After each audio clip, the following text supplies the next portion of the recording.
Jehovah against the gods of ancient Egypt, Part 2.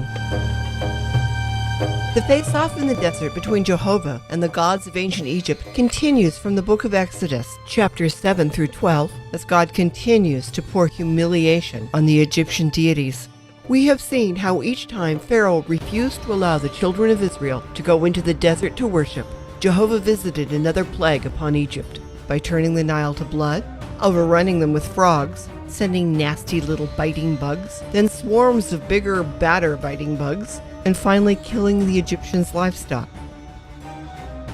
As we pick up the story now, there is no warning or confrontation with Pharaoh. The Lord tells Moses and Aaron to use the soot from the furnace. In the presence of Pharaoh, Moses tosses the soot in the air, and the wind blows it across the land of Egypt, causing angry ulcers and boils to erupt on the skin of the Egyptian people and cattle. Some researchers think this is a minor form of the bubonic plague that causes chills, fever, vomiting, diarrhea, and of course, boils. It appears that Pharaoh, the Egyptian officials, not to mention the magicians, are not just in misery from the boils, but are so sick they are unable to physically summon Moses to the court to contend with him. The magicians could not imitate the plague, and more importantly, could not cure the boils and their sickness. This is particularly galling because Egypt was known as an ancient center for medicine. Remember, the Egyptians are obsessively hygienic, and having festering sores like these on their body would have been not only painful, but absolutely humiliating. In this plague, Jehovah is ridiculing Sekhmet, the goddess of epidemics, healing, and medicine. She is depicted as a lioness. Isis was the goddess of healing and perfection. Nefertem was the god of healing and physical beauty. But even in the pain, sickness, and embarrassment of oozing pus, Pharaoh will still not listen and let the people go. As Pharaoh's heart continues to harden, Jehovah gets ready to turn up the heat even more, and the next 4 plagues will bring total devastation. God sends Moses and Aaron to court early in the morning to confront Pharaoh with the longest message yet. God says to the king through Moses, "If you don't let my people go so that they may worship me, I will send the full force of my plagues against you and your officials and your people, so that you may know that there is no one like me in all the earth. I could have wiped you off the face of the earth with that last plague, but I have allowed you to live and come to power over Egypt for this very purpose, that I might show power, that my name might be proclaimed in all the earth. At this time tomorrow I will send the worst hailstorm that has ever fallen on Egypt. Bring your livestock and everything you have into shelter, because every person and animal that is still out in the field will die." God in His mercy gives them the exact time and specifically advises them to bring their livestock and field hands to safety. Some of the Egyptian people are beginning to believe that there is no God like Jehovah, and they heed the warning. But many more of them, including Pharaoh, sadly do not.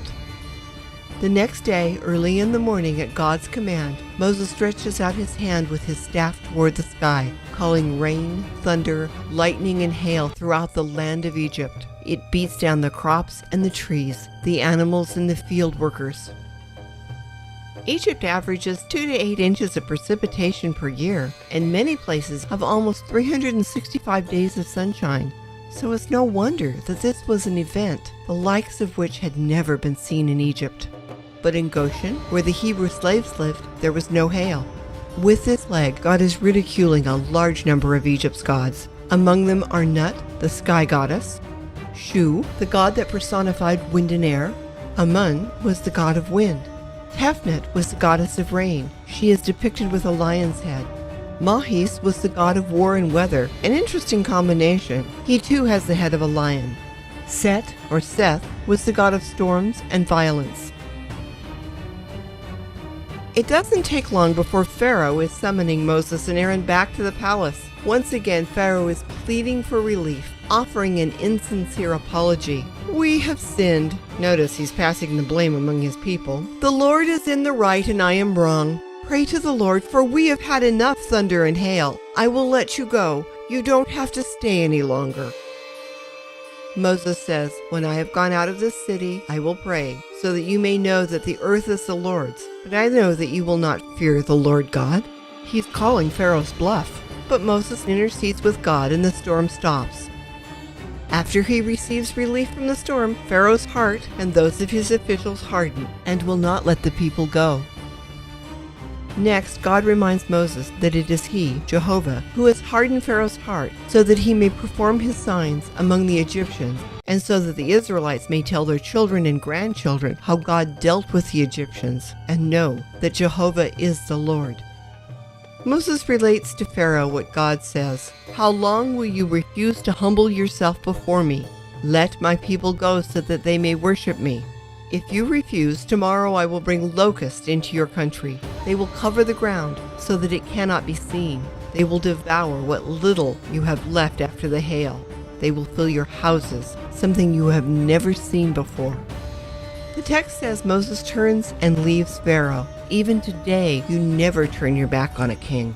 You bow yourself out, walking backwards. Moses has had enough of Pharaoh's whining, deceit, and broken promises. He walks away.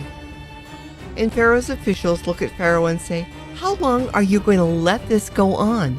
Can't you see Egypt is in ruins?" So Pharaoh summons Moses and Aaron back and says, Okay, go worship the Lord, but who are you going to take?" Moses says, "Everyone, our young and old, our sons and daughters, our flocks and herds." But Pharaoh doesn't want to hear that. He replies, "Only the men can go and worship the Lord. Leave your women and children here." Then he has Moses and Aaron hustled out of the palace. Moses doesn't protest. He just stretches out his hand over Egypt, and God sends an east wind that blows swarms of locusts over the land, devouring everything. In this plague, Jehovah is baiting Osiris, the god of the dead, who is also the god of regeneration and therefore the god of agriculture. In addition to disorder, evil, storms, and violence, Set, or Seth, was the protector of crops. Go figure. Isis was the goddess of life and had authority over fields, the sun, and the locust. When nothing green remains in all of Egypt, Pharaoh calls our boys back and says, "I have sinned. Forgive me once more and pray." Once again, Moses returns good for evil and prays for his enemy.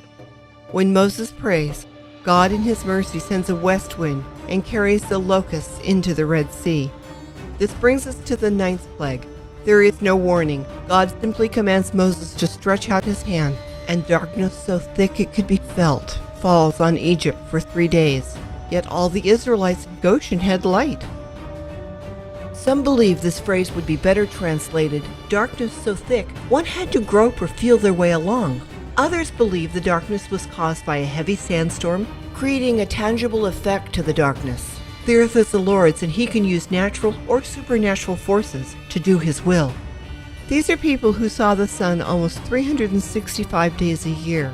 To be 3 days in utter darkness must have been terrifying.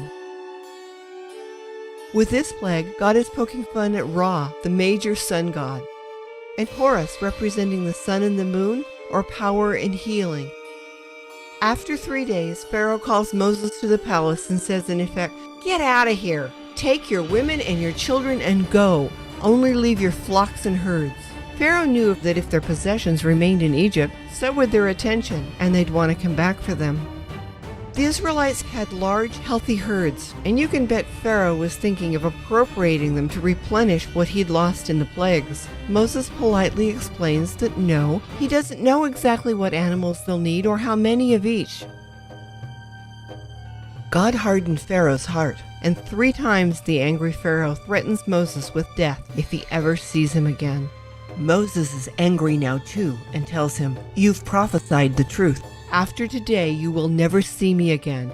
But before I go, let me tell you about the 10th and final plague." But that's the story for our final video in this series. We've seen here plagues 6 through 9 with boils, hail, locust, and darkness, as Jehovah visits devastation upon Egypt. When he finally convinces Pharaoh to free the Hebrew slaves, we'll see the 10th plague in part 3 of Jehovah against the gods of ancient Egypt.